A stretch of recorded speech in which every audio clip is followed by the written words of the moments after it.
Dependable. The woman thought Dependable girl. that she could just get to Jesus.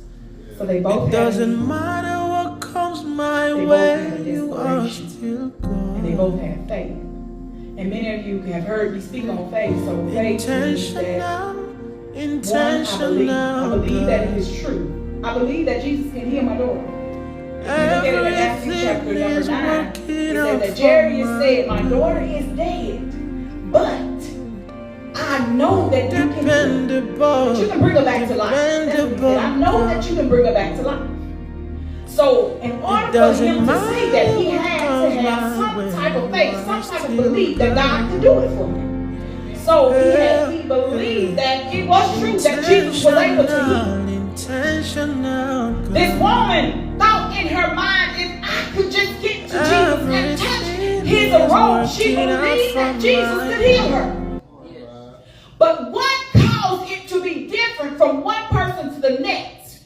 Both of these received what they were asking for. But if I were to just say, I believe you, Lord God, that you can do this, and I just sit there and do nothing, that is the difference. Faith causes us to have action. That means I know that it is true, and I trust you, Lord God, that you're going to bring it to pass.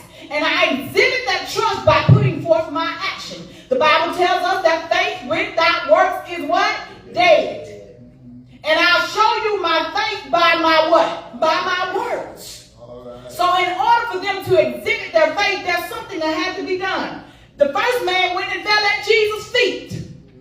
This woman said, if I could just don't touch his garment. She didn't just say it, but she went and touched his garment.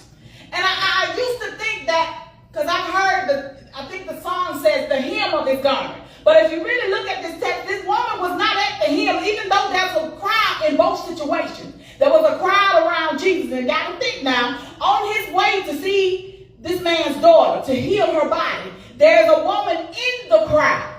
She's standing along with the other people, and all she do is just touch the garment. And Jesus began to ask his disciples, he began to ask them questions, who touched me? And to the natural mind, it don't make sense because we're in a crowd, and you might be pressing against that person and pressing against that person. And just think about it when you're in a crowd. Just think of like if you're at a football game or a basketball game, and it's real crowded. You might just bump into somebody and say, excuse me. But they were in a crowd, and this woman touched Jesus' robe. And he asked the question, who touched me? And the disciples like, what do you mean, who touched you? All these people here. One thing about the man, he didn't care who was there. And one thing about the woman, he didn't care who